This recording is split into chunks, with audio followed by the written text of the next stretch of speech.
अस्सलामुअलैकुम स्टूडेंट्स, आज की इस वीडियो में हम डिस्कस करेंगे इवैल्यूएशन ऑफ अलजेब्राइक एक्सप्रेशंस कि अलजेब्राइक एक्सप्रेशंस की वैल्यूज़ को कैसे फाइंड किया जाता है। और इसके लिए हम सिंटैक्स बुक की एक्सरसाइज 4.3 के कुछ सवालात को सॉल्व करेंगे। तो चलें वीडियो को स्टार्ट करते हैं और पहला सवाल देखते हैं। ये हमारे पास उस एक्सरसाइज का पहला सवाल है। Find the value of the following algebraic expression when x equals 3। Right, एक अलजेब्राइक एक्सप्रेशन हमारे पास गिवन है, आप देख सकते हैं ये एक एक्सप्रेशन है और हमारे पास इसके अंदर जो अननोन है x, उसकी वैल्यू गिवन है कि x बराबर है 3 के। आपको ये बात पता होनी चाहिए कि हम अलजेब्रिक एक्सप्रेशंस बनाते ही इसलिए हैं कि उसके अंदर कुछ अननोन्स वैल्यू होती हैं जिनकी हमें वैल्यू पता नहीं होती, तो उसकी जगह हम कुछ लेटर यूज़ करते हैं और एक्सप्रेस करने के लिए मैथमेटिकली एक्सप्रेशन बना देते हैं, जैसे कि ये। लेकिन अगर उस जो अननोन है, वो जो लेटर हमने यूज़ किया है, उसकी अगर हमें वैल्यू पता चल जाए तो फिर हम उसको वैल्यू को पुट करके उसकी वैल्यू, पूरी एक्सप्रेशन की वैल्यू सिंप्लीफाई कर सकते हैं। तो यहाँ पे जो वेरिएबल यूज़ हुआ है इस अलजेब्राइक एक्सप्रेशन के अंदर, वो है x। ठीक है, और इस x की वैल्यू हमारे पास गिवन है, तो इसका मतलब है कि हम इस पूरी एक्सप्रेशन की वैल्यू को फाइंड कर सकते हैं। तो क्या करना होगा हमें सिंपली ये करना होगा कि जहाँ जहाँ इस एक्सप्रेशन में x आ रहा है, वहाँ वहाँ हम उसकी वैल्यू 3 पुट कर देंगे इस तरीके से। आप देखें कि जैसे कि हमारे पास ये फर्स्ट टर्म है 2 into X to the fourth था, तो सिर्फ x की जगह पे यहाँ पे 3 आ गया, पावर जो 4 थी वो वैसे ही लगी हुई है और 2 जो साथ प्रोडक्ट की फॉर्म में था वो भी साथ है। इसी तरह तमाम टर्म्स में वैसे ही हुआ है, तमाम साइन, तमाम एक्सपोनेंट्स, तमाम कोफिशिएंट, सब कुछ वैसे ही है, बस जो वेरिएबल था उसकी जगह उसकी वैल्यू को पुट कर दिया गया है। क्लियर है? तो अब हमारे पास ये जो एक्सप्रेशन आई है, इसके अंदर तो सिंपल नंबर्स और ऑपरेशंस हैं, तो हम इसको सिंप्लीफाई कर सकते हैं। और जब भी हमारे पास एक से ज़्यादा ऑपरेशंस आते हैं तो यू बेटर नो दैट कि हम बॉड मास रूल को सॉल्व यूज़ करते हैं कि पहले ब्रैकेट्स को सॉल्व किया जाए, फिर एक्सपोनेंट्स को, और फिर उसके बाद मल्टीप्लिकेशन, डिवीजन, और फिर एडिशन और सब्ट्रैक्शन। तो ये बहुत कॉमन है, आप लोग को लोअर ग्रेड्स में अच्छी तरह सिखाया जाता है। तो चलें उसको अप्लाई करते हैं। तो इस एक्सप्रेशन की हमारे पास जो पहली टर्म है वो है 2 इंटू 3 टू दी फोर्थ, ये है। ठीक है, सो इसके अंदर एक्सपोनेंट आ रहा है, तो पहले हम एक्सपोनेंट को सॉल्व करेंगे। तो 3 टू दी फोर्थ का मतलब क्या होता है? इसका मतलब होता है 3 को 4 टाइम्स मल्टीप्लाई करना है 3 के साथ ही। सो 3 टाइम्स 3 टाइम्स 3 इक्वल्स 81। तो इसकी जगह पे आ जाएगा 81, और जो 2 मल्टीप्लाई हो रहा है वो वैसे ही हमने कॉपी कर दिया है फिलहाल। ठीक है, सिमिलरली सेकेंड टर्म में हमारे पास एक्सपोनेंट आ रहा है 3 क्यूब्ड। तो 3 क्यूब का मतलब 3 टाइम्स 3 टाइम्स 3 दैट इक्वल्स 27। तो हमने उसको सॉल्व करके 27 लिखा, और -3 जो साथ था एज एन एक्सपोनेंट वो वैसे ही है, एज एन कोफिशिएंट, सॉरी, वो वैसे ही है। Moving to the third term which is x, उसके अंदर भी एक आपके पास एक्सपोनेंट है which is 3 squared, that means 3 times 3 और 9। क्लियर? बाकी जो दो टर्म्स हैं उसके ना एक्सपोनेंट नहीं था, आप चाहें तो उसको सिंप्लीफाई कर सकते थे, लेकिन मैंने एक स्टेप में यही किया है कि सिर्फ एक्सपोनेंट्स को सॉल्व किया है। अब मैं नेक्स्ट स्टेप में मल्टीप्लिकेशन करूंगा। ठीक है, ओके। अब हम चलते हैं अगेन, पहले स्टेप अपनी पहली टर्म से स्टार्ट करते हैं। उसके अंदर क्या लिखा हुआ है? 2 मल्टीप्लाई बाय 81। अब आप सोच रहे होंगे यहाँ बीच में मल्टीप्लाई का साइन तो नहीं है। हमें पता है कि अलजबरा के बीच में, अलजबरा में अगर दो नंबर्स या वेरिएबल के दरमियान कोई साइन ना हो तो वहाँ मल्टीप्लिकेशन का साइन होता है। और ये ब्रैकेट्स हमें ये बता रहे हैं कि ये दो अलग टर्म्स हैं और इनके दरमियान कोई साइन नहीं है, मतलब ये मल्टीप्लाई हो रहे हैं। सो 2 को 81 से मल्टीप्लाई कीजिए, 2 से मल्टीप्लाई करना मतलब डबल करना। सो 81 टाइम्स 2 इक्वल्स 162। नेक्स्ट टर्म है हमारे पास, इसमें हमें 3 टाइम्स 27 करना है। 27 को 3 से मल्टीप्लाई करेंगे तो you simply get 81। Next term है 4 times 9 that equals 36, and next term 2 times 3 equals 6, और +3 हमने ऐसे ही कॉपी कर दिया क्योंकि इसके अंदर कुछ मल्टीप्लिकेशन अभी फिलहाल नहीं थी। क्लियर है? सो अब हमने एक्सपोनेंट्स को सॉल्व कर लिया, मल्टीप्लिकेशन कर ली, अब हम एडिशन और सब्ट्रैक्शन करेंगे। तो हम पहले की दो टर्म्स को कंबाइन कर लेते हैं। 162 माइनस 81 इक्वल्स 81। इसी तरह से नेक्स्ट टू टर्म्स को भी अगर हम कंबाइन कर लें तो इन दोनों के डिफरेंट साइन है, तो डिफरेंट साइन में सब्ट्रैक्शन होगी। 36 माइनस 30 इक्वल्स 30, और बड़े का साइन आएगा तो 36 के साइज पॉजिटिव साइन है तो प्लस का 30 आया, और ये लास्ट में +3 है, इसको हमने फिलहाल ऐसे ही कॉपी कर दिया। Again we are combining the starting two terms which are 81 plus 30 that equals 111 and +3 ऐसे ही कॉपी किया। अब हमारे पास दो टर्म्स हैं, ऐड हो रही हैं, सो 111 plus 3 is simply equals 114। ये देखिए, अब आपके पास जैसे ही हमारे पास ये एक्सप्रेशन थी, क्योंकि इसके अंदर एक अननोन था, हमें जब उस अननोन की वैल्यू पता चली, हमने पुट करके जब सिंप्लीफाई किया तो अब हमारे पास एक नंबर आ गया है, सिंपल वैल्यू आ गई है इस एल्जेब्राइक एक्सप्रेशन की। So this is known as evaluation of algebraic expression. चले, अब हम इस वीडियो के अंदर टोटल 5 क्वेश्चन डिस्कस करेंगे इसी एक्सरसाइज से, तो नेक्स्ट क्वेश्चन की तरफ चलते हैं। ओके, तो ये हमारा नेक्स्ट क्वेश्चन है। इसमें भी हमारे पास एक एक्सप्रेशन गिवन है और इसमें भी कुछ अननोन्स हैं, जैसे कि x, y and z, 3 unknowns हैं और इन तीनों की ही वैल्यू हमें सवाल में गिवन है। x बराबर है 2 के, y बराबर है -1 के और z बराबर है 3 के। तो हम इन तीनों की जगह पे उसकी वैल्यूज़ को पुट कर देंगे। जहां x आ रहा है वहां x की वैल्यू, जहां y आ रहा है वहां y की वैल्यू, और जहां z है वहां z की वैल्यू। क्लियर है? मैंने कलर डिफरेंट किए हैं ताकि आप इजीली विजुलाइज कर सकेंगे कौन सी वैल्यू हमने कहाँ पुट की है और क्यों पुट की है। जैसे कि यहाँ पे x था तो x की वैल्यू 2 पुट की, यहाँ पे y था तो y की वैल्यू -1 जो गिवन है वो पुट की, इसी तरह z की वैल्यू 3 जो हमने z की जगह पे पुट की। अगेन हमारे पास सिंप्लीफिकेशन की तरफ चलते हैं। फर्स्ट टर्म में हमारे पास एक्सपोनेंट आ रहा है 2 स्क्वायर्ड इक्वल्स सिंपली 4, हमें पता है, सो 2 टाइम्स 4 हो गई पहली टर्म। और दूसरी टर्म में हमारे पास, क्योंकि ज़्यादा मल्टीप्लिकेशन थी तो मैंने स्टेप बाय स्टेप किया इसको, सो -3 टाइम्स -1 को अगर हम मल्टीप्लाई करें तो क्या आंसर आएगा? सो 3 टाइम्स 1 इक्वल्स 3, और माइनस, जब माइनस से मल्टीप्लाई होता है तो आंसर आता है प्लस, तो +3 हमारे पास आ गया। और ये जो 3 मल्टीप्लाई हो रहा था वो हमने अभी फ़िलहाल ऐसे ही मल्टीप्लाई की फॉर्म में कॉपी कर दिया।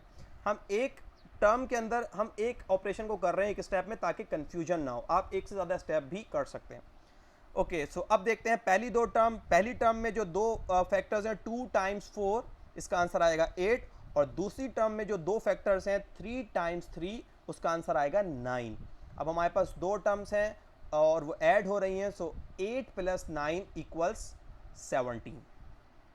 बहुत सिंपल सा सवाल है, सिर्फ आपको वैल्यूज पुट करनी है और उसके बाद पेमडस का रूल अप्लाई करके पहले पैरेंथेसिस सॉल्व करने हैं, फिर एक्सपोनेंट्स, फिर मल्टीप्लाई डिवाइड, फिर addition subtraction, step by step करेंगे, कोई कंफ्यूजन नहीं होगा इंशाल्लाह। Okay, now moving to the third question in this video which is something like this, 3x² y divided by z माइनस b into C divided by x + 1।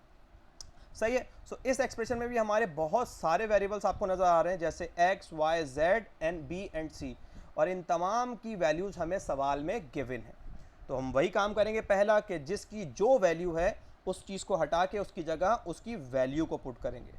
Like this, जहाँ x था वहाँ 2 put किया, क्योंकि x की जगह 2 put किया है, तो देखें यहाँ पे दो जगह x था तो हमने दोनों जगह पे 2 ही पुट किया।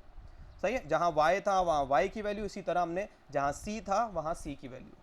क्लियर है? तो जितने भी वेरिएबल हैं तमाम की जगह उनकी वैल्यूज़ को प्लग इन कर दिया हमने। पहला स्टेप हमारा हो गया। अब हम चलते हैं सिंप्लीफिकेशन की तरफ।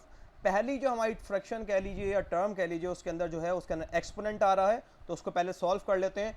2 स्क्वायर्ड सिंपली इक्वल्स 4, तो यहाँ पे 4 आ गया और बाकी तमाम चीज़ें हमने वैसे ही कॉपी कर दी। 3 मल्टीप्लाई हो रहा है, -1 मल्टीप्लाई हो रहा है और 3 डिवाइड में है, वो वैसे ही कॉपी किया। अपनी सेकंड टर्म की तरफ बढ़ेंगे तो इसके न्यूमरेटर में हमारे पास मल्टीप्लिकेशन आ रही है। 4 मल्टीप्लाई हो रहा है 1/3 के साथ, 1 डिवाइडेड बाय 3 कह लीजिए, 1/3 is right pronunciation. So 4 times 1/3, और हमें पता है कि जब फ्रैक्शंस आपस में फ्रैक्शंस में मल्टीप्लिकेशन होती है तो न्यूमरेटर से न्यूमरेटर मल्टीप्लाई होता है और डिनोमिनेटर से डिनोमिनेटर, और 4 का डिनोमिनेटर है 1 क्योंकि कोई डिनोमिनेटर मेंशन नहीं है। सो 4 मल्टीप्लाई होगा 1 से तो ऊपर न्यूमरेटर में 4 आएगा और 3 डिनोमिनेटर में आ जाएगा, क्योंकि 4 के डिनोमिनेटर 1 से मल्टीप्लाई होके वो 3 ही रहेगा। क्लियर है? तो सिंपल हमने मल्टीप्लाई किया, इसी के डिनोमिनेटर में भी सिंप्लीफिकेशन कर लेते हैं। 2 + 1 क्या आंसर आएगा? 3, सिंपली 3। क्लियर है? यहाँ तक कोई कन्फ्यूजन नहीं है, हम बारी बारी स्टेप सॉल्व करते जा रहे हैं। नाउ अगेन पहली टर्म में हमारे पास हम देख रहे हैं इसके न्यूमरेटर में ये तीनों फैक्टर आपस में मल्टीप्लाई हो रहे हैं। 3 मल्टीप्लाई हो रहा है 4 से, और उसके बाद मल्टीप्लाई हो रहा है -1 से। तो अब 3 × 4 = 12, और 12 को जब -1 के साथ मल्टीप्लाई करेंगे तो आंसर आएगा -12। सही है? और डिवाइड में जो 3 था वो हमने वैसे ही कॉपी कर दिया। अब अगर हम अपनी इसी की सेकंड टर्म की तरफ आएँ तो इसके अंदर आपको थोड़ा आपको लगता है कि कन्फ्यूजन हो सकता है कि जैसे यहाँ पे लिखा है 4 / 3, और उसके बाद वो मज़ीद डिवाइड हो रहा है एक और 3 के साथ। ठीक है ना? क्योंकि ये वाला 3 हमें डिनोमिनेटर से मिला है और ये वाली फ्रैक्शन हमें न्यूमरेटर से मिली है। क्लियर है? सो अब हम इसको आसानी के लिए हम इसको इस तरह भी लिख सकते हैं कि हमें यहाँ नज़र आ रहा है कि फ्रैक्शन का मतलब होता है डिवाइड। तो 4 / 3 डिवाइड हो रहा है 3 के साथ, तो हमने उसको इस साइन के साथ लिख दिया। 4 / 3 डिवाइड हो रहा है 3 के साथ। क्लियर है? और हमें पता है जब फ्रैक्शंस डिवाइड होती हैं तो जो सेकंड हमारी फ्रैक्शन होती है वो रेसिप्रोकल हो जाती है, मतलब 1 ऊपर आ गया और 3 नीचे चला गया, और जो ये डिवाइड का साइन है ये मल्टीप्लाई में कन्वर्ट हो जाता है। तो this is simple multiplication of fraction, sorry division of fraction. कि डिवीजन ऑफ फ्रैक्शन हम इसी तरह करते हैं कि सेकंड फ्रैक्शन को रेसिप्रोकल करते हैं और उसके बाद दोनों फ्रैक्शंस को मल्टीप्लाई कर लेते हैं। और मल्टीप्लाई का मतलब न्यूमरेटर से मल्टीप्लाई होगा, 4 × 1 = 4, और डिनोमिनेटर से मल्टीप्लाई होगा 3 × 3 = 9। तो इसका मतलब है 4 / 3 का जो आंसर आएगा वो आएगा 4 / 9। तो हमने ये उठा के सिंपली इसकी जगह पुट कर दिया। क्लियर है? सो इन शॉर्ट आप ये भी याद रख सकते हैं कि आपको कुछ टीचर्स ये भी बताते हैं कि जब डिनोमिनेटर के नीचे एक और डिनोमिनेटर आए सिंपली, तो आप इन दोनों को मल्टीप्लाई कर दीजिए। तो 3 × 3 = 9 सिंपली भी आ सकता है। क्लियर है यहाँ पे? ओके जी, यहाँ तक हमारा सॉल्व हो गया। अब हमें इन दोनों फ्रैक्शंस को क्या करना है? सब्ट्रैक्ट करना है। और फ्रैक्शंस को सब्ट्रैक्ट करने के लिए उनके डिनोमिनेटर सेम होने चाहिए।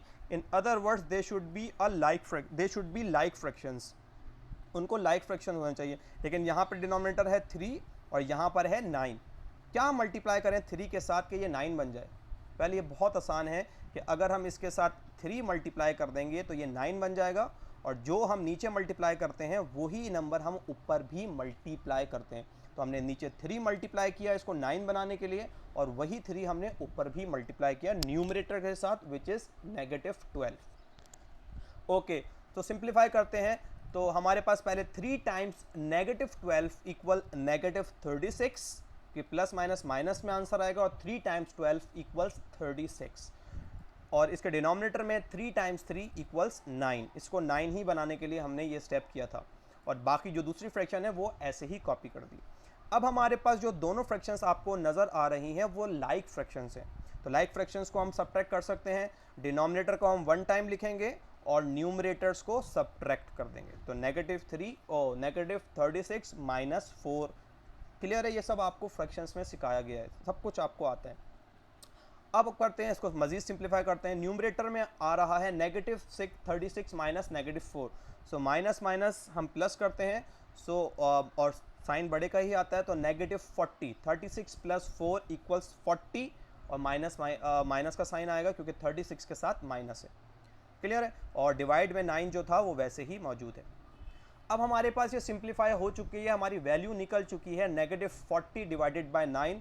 लेकिन ये जो हमारे पास एक फ्रैक्शन आई है ये हमारे नज़र आ रहा है ये एक इम्प्रॉपर फ्रैक्शन है, क्योंकि इसका न्यूमरेटर बड़ा है और डिनोमिनेटर छोटा है। तो इसको हम नॉर्मली मिक्स्ड फ्रैक्शन में करके लिखते हैं, और उसका तरीक़ेकार भी आपको आता है कि हम 40 को डिवाइड करवाते हैं 9 के साथ।